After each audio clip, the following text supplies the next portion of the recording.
नमस्कार दोस्तों, मैं Lal Bahadur Singh Yadav Asian IC YouTube channel पर सभी छात्र छात्राओं का स्वागत अभिनंदन करता हूं। ये टॉपिक है यूरोप में राष्ट्रवाद का उदय।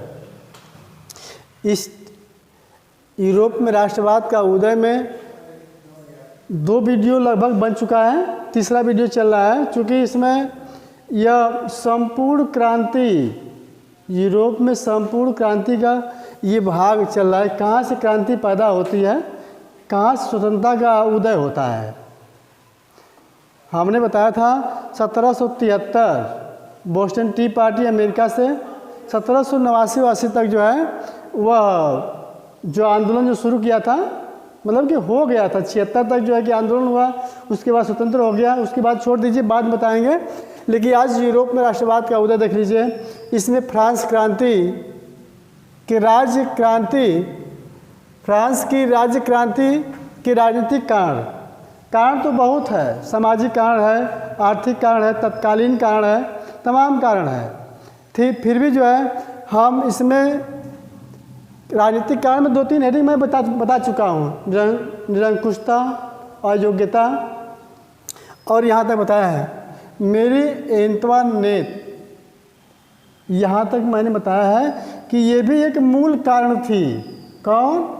मेरी एंतवानेत जो थी यह लुई 16वां की पत्नी है, जो ऑस्ट्रिया की राजकुमारी है, राजघराना से बिलोंग करती है, इसलिए कुछ जानती नहीं है जनता के बारे में कि गरीब है, अमीर है, क्या है, गरीबी क्या होती है, अमीरी क्या होती है, यह कुछ जानती नहीं है। जब एक बार जो है आंदोलन जब चलता है, एक बार राजा और रानी लुई 16वां, इससे पर थोड़ा सा और समझ लो कि लुई 14वां थोड़ा सा योग्य था, 15वां भी अयोग्य था और 16वां भी अयोग्य था। जब संपत्ति कहीं और से आती है तो भोग विलास या अन्य ऐशो आराम के चक्कर में वह शासन पर ध्यान नहीं देता है, प्रजा की ओर ध्यान नहीं देता है। इस बात को लुई 14वां इस बात को कहा था। थोड़ा सा देख लो इस पर। मेरी एंतवानेत यह ऑस्ट्रिया की राजकुमारी है, जो कि इससे पहले फ्रांस और ऑस्ट्रिया का पुराना जो है वह विरोध था, ठीक ना, दुश्मनी थी। किससे? ऑस्ट्रिया और फ्रांस से। लेकिन ऑस्ट्रिया की राजकुमारी मेरी एंतवानेत जो है यह लुई 16वां से ये शादी होती है, और यह कुछ जानती नहीं है, राजघराना से बिलोंग करती है, कुछ नहीं जानती है, और यह हमेशा राजकाज में हस्तक्षेप करती है, ठीक ना। यह जो है राजकाज में हस्तक्षेप करती है। चूँकि यह लुई 16वां थोड़ा सा जो है वह आलसीपन है, वह राजा का गुण उसके अंदर है नहीं, लेकिन वह राजशाही परिवार जो चला आ रहा है, राजवंशीय है, तो उस तरीके से जो है एंतवानेत जो है उसके शासन में हाथ बटाती है, वह उसे रोकती है। जो व्यक्ति, जो राजमंत्री जो कि मेरी एंतवानेत महारानी का जो है चापलूसी करता था, उसकी बातों को, उसके किए गए कार्यों को वह मेरी एंतवानेत जो है लुई 16वां राजा लुई 16वां से जो है वह मनवा देती है, ज़बरदस्ती मनवा देती है। कहने का मतलब ये है, जो लुई 16वां की पत्नी मेरी एंतवानेत का जो चापलूसी करता है, जो उसको उस ढंग से देखता है, वह उनकी बात जो है राजा क्या रखती है। इस तरीके से जो है शासन में वह भदगी बढ़ती जा रही है। और इसका जो भाई है, इसके जो भाई थे, भाई और उसकी माँ, इसके विचारों को समझाते थे कि तुम जो है केवल श्रृंगार और महारानी बन के रहो, शासन में हाथ मत बटाओ। यदि शासन में हाथ बटाओगे तो निश्चित रूप से जो है वह शासन सत्ता ध्वस्त हो जाएगा। जब शासन सत्ता ध्वस्त हो जाएगा, न तो तुम रहोगी न तो तुम्हारा राजा रहेगा। लेकिन मानती नहीं है, यह हमेशा जो है सत्ता में हाथ बटाती है, चापलूस लोगों के कार्य को कराती है। इस तरीके से आगे देख लीजिए, यह भी एक कारण था शासन के विलुप्त होने का ये कारण था। और देखो राजकीय अर्थव्यवस्था, नंबर 4 हेडिंग में राजकीय अर्थव्यवस्था है। इसमें जो है यह दर्शाया गया है कि लुई 14वां राजकीय अर्थव्यवस्था, मतलब राजकीय अर्थव्यवस्था जो है आय व्यय का जो ब्यौरा है, राजस्व का जो कहाँ से प्राप्त होता है, उस इसमें जो है लुई 14वां इस बात को कह रहा है कि नहीं, जब इसका बुढ़ापा आ जाता है, लुई 14वां का जब बुढ़ापा आता है तो अपने किए हुए कार्यों पर पश्चाताप करता है। यह पश्चाताप इसलिए करता है कि जो अगल बगल के राज्य थे उस राज्य को जो है यह कहा कि नहीं, उनसे जो है शांतिपूर्ण मैत्रीपूर्ण विचार होना चाहिए, संबंध होना चाहिए, जो कि हमने नहीं कर पाया। तो लुई 15वां को समझाता है। लुई 15वां भी लुई 14वें की अपेक्षा कम जो है सफल राजा था।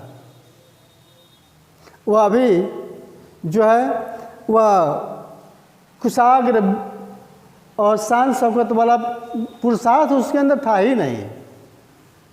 और कुछ दिनों के बाद उसकी हत्या हो जाती है और अर्थव्यवस्था थोड़ा कमज़ोर पड़ जाती है।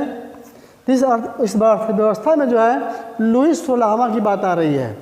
लुई 16वां गद्दी पर बैठता है, जिसकी पत्नी जो है मेरी एंतवानेट है।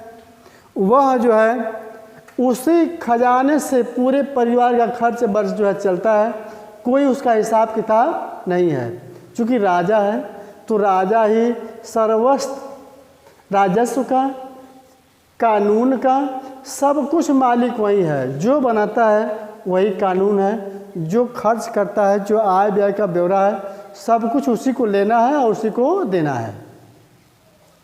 इसलिए जो राज्य कार्य काज में अपने स्वयं के जो है खर्च में जो उस खजाने से जो खर्च किया जाता है उसका कोई ब्यौरा, कोई वह लेखा जोखा नहीं था जिससे कि उसका हिसाब किताब हो सके। उन चीज़ों को तुर्जो, नेकर और मिराबो, ये 3 जो है व्यक्ति हैं जो कि राजकार्य के बारे में विशेष ध्यान रखते हैं और ये जो है उनको मना करते हैं। इनके कहने का मतलब ये था कि जो कुलीन वर्ग था, सामंत वर्ग था, जिनको कर मुक्त किया गया था, उनको सामंजस्य बना करके कर की वसूली अधिक से अधिक किया जाए। इस तरीके से कर कम मिल पाता था ना। जब आधे से अधिक लोग को जब छोड़ देंगे, कर मुक्त कर देंगे, तो शेष मजदूर किसान कितना देंगे। इस तरीके से यह भी एक कारण बनता है। इस तरीके से सरकार की आय कम होती है और ये जब बातें अपनी रखते हैं लुई 16वां के यहाँ, तो लुई 16वां जो है यह जो पादरी वर्ग है, जो सामंती वर्ग है, वह जो है उनसे मतलब कि इन चीज़ों को राजा अनदेखी कर देता है। क्योंकि पादरी में 2 वर्ग है, उच्च वर्ग है, निम्न वर्ग है, ठीक ना। और वहीं जो है सामंती में भी 2 वर्ग है, निम्न है, उच्च है। जो उच्च है उच्च कार्य करते हैं, पदाधिकारी हैं, राजा हैं। जो निम्न है वो किसानों मजदूरों के साथ हैं, उनका जो दुख दर्द है वही जान पाते हैं। इसीलिए जब आंदोलन जब छिड़ता है, जब शासन जब व्यवस्था बदलती है, तो निम्न कैटेगरी के सामंत और निम्न कैटेगरी के पादरी वह सब जो है किसान मजदूर के साथ आ जाते हैं। इस बात को मैं सामाजिक कारण में बताऊंगा, अभी तो राजनीतिक कारण चल रहा है। इसको देख लीजिए। अकर्मण्य शासन तंत्र, जैसे कर्म कुछ भी नहीं है। देखो लुई 14वां का वर्णन यहाँ भी है। लुई 14वां जो है इसका शासन सत्ता यह कुशल था और कर्म योगी था, इसलिए इसका शासन सत्ता अच्छा था। और लुई 15वां जो था, चूँकि लुई 16वां में 14वां में कोलबैर और रिसूल जैसे मंत्री थे, ठीक ना, जो कि पूरे काम काज को देखते थे। इस तरीके से वे अपना सत्ता को संभाले रहते थे। जैसे राजा बेशक कमज़ोर हो, लेकिन यदि मंत्री सही है तो निश्चित रूप से उस शासन सत्ता को सही तरीके से चला लेगा, ठीक ना। ये जरूरी नहीं है कि राजा ही योग्य हो, जैसे मैं एक छोटा सा एग्जाम्पल दे रहा हूँ, जैसे अकबर, ठीक ना, छोटा था, कम उम्र का था, उसके पिता की हत्या कर दी गई थी, और जो है जब हत्या कर दी गई तो ये 13 वर्ष की अवस्था का था अकबर, और बैरम खां इसका मंत्री था अपने उनके पिता का, हुमायूं का, और सत्ता संभाल लेता है। राजा अकबर को बनाता है और मंत्री पद स्वयं आसीन होता है। इसके बाद पूरा जब तक वह यंग मतलब कि प्राउड नहीं हो जाता है तब तक जो है वह उसके साथ जो है शासन सत्ता में उसका हाथ देता है, अपने तरीके से चलाता है। कुछ ही दिनों में 4 वर्ष के बाद जो है बैरम खां मर जाते हैं, उनके बाद उनका पुत्र वहाँ पर लग जाता है, ठीक ना। इस तरीके से छोड़िए वहाँ पर उसको, वही चीज़ यहाँ पर है।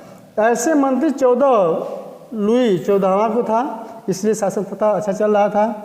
15 और 16 ये जो है अकुशल शासक थे। लुई 16वां के पास ऐसे मंत्री थे नहीं, और यह जो है इस तरीके से यह कार्य कर रहा था, है ना, कार्यपन जो है वह कर रहा था। सब मिला करके देखिए, इसमें कर्म शासन तंत्र में तमाम किस्म की कमियां हैं। 175 वर्ष तक इस शासन व्यवस्था में देख लीजिए, 175 वर्ष तक से फ्रांस की प्रतिनिधि सभा नहीं हुई थी, जो कि बार बार में प्रतिनिधि सभा जब होती थी तो उसमें जो कमियां थी उसका सुधार होता था, वाद विवाद होता था, जिससे शासन सत्ता की बातें जो सामने खुल के आती थी। ये राजनीतिक कारण है। प्रशासनिक कमी भी है। प्रशासनिक कमियों में प्रशासन जो था वह अपने लूटपाट में लगा हुआ था, न तो कोई शासन से मतलब था और न ही किसी चीज़ से मतलब था। नौकरी में भ्रष्टाचार इसलिए था कि जो घूस लेकर के मनमाने तरीके से अयोग्य व्यक्ति को जब रखा जाता है तो शासन सत्ता को सही तरीके से चला नहीं पाएगा, न तो अपने नौकरी पर जो है अपने पद की गरिमा को बचा पाएगा, वह अधिक से अधिक धन के लोभ में और अपने धन को बचाने के लिए वह अधिक से अधिक कार्य करेगा। हमारे कहने का मतलब यह है, शासन सत्ता फ्रांस की क्रांति का राजनीतिक कारण में तमाम ये कारण थे जो कि सत्ता से लुई 16वां को हटाने में यह अहम भूमिका निभाई। और मेन तो तत्कालिक कार्य के रूप में मैं मेन तो यह कह दूंगा कि जो मेरी अंतर्वर्णित महारानी है, इन महारानी ने कभी कुछ देखा तो था नहीं जनता के बारे में। जनता एक घटना बताकर मैं अपनी बात को समाप्त करूंगा कि मेरी अंतर्वर्णित यह महारानी है, यह जब राजा के साथ जब प्रजा भ्रमण में जब अपने प्रजा के बीच में जब जाती है तो नंगे पांव निवस्त्र जो मजदूर किसान थे, जो कर के बोझ से लदे हुए थे, वे बेचारे जो है वह रोटी की मांग कर रहे थे, है ना। वह जो है राजा से, भाई कोई भी व्यक्ति होगा तो राजा के सामने ही अपनी बात में रखेगा, चाहे परिवार का जब मालिक हो उसके सामने परिवार के सदस्य रखता है, वैसे ही जो है प्रजा है राजा के सामने अपनी बात रखती है। जैसे ही राजा की सवारी बाहर निकलती है वैसे ही गरीब मजदूर मई के चिलचिलाती धूप में खड़े हैं, नंगे पाँव हैं, पैर जल रहा है, वह जो हाथे उठा करके रोटी की मांग कर, कटोरा हाथ में लिए हैं, रोटी की मांग कर रहे हैं, मुझे रोटी दो, मुझे रोटी दो।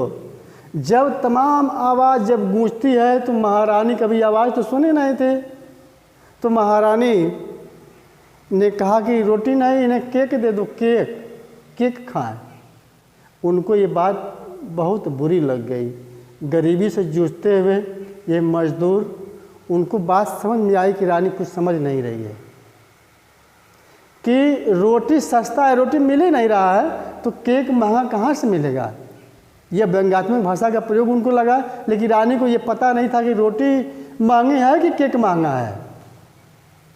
ये मूल कारण, तत्कालिक कारण यही होगा और मूल कारण भी यही है। एक मूल कारण यह भी था, ऑस्ट्रिया और फ्रांस के बीच में जो था बहुत पुराना जो है दुश्मनी थी, विरोध था। इस तरीके से यहाँ जो है वो अभी साबित होता है। इस तरीके से आज का वीडियो जो है मैं समाप्त करता हूँ। चूँकि ये फ्रांस की क्रांति थोड़ा सा लंबी है, अभी जो है आपको सामाजिक कारण है ना, आर्थिक कारण बताया जाएगा। इस तरह से वीडियो थोड़ा सा लंबा होगा, ठीक है ना। लेकिन क्रांति के रूप में यह भाग जो है विशेष रूप से आपको दर्शा देगा कि क्रांति होती क्या, क्रांति किसे कहते हैं, ठीक है ना। इस तरीके से मैं इस टॉपिक को यहीं पर समाप्त करता हूँ। सबको धन्यवाद।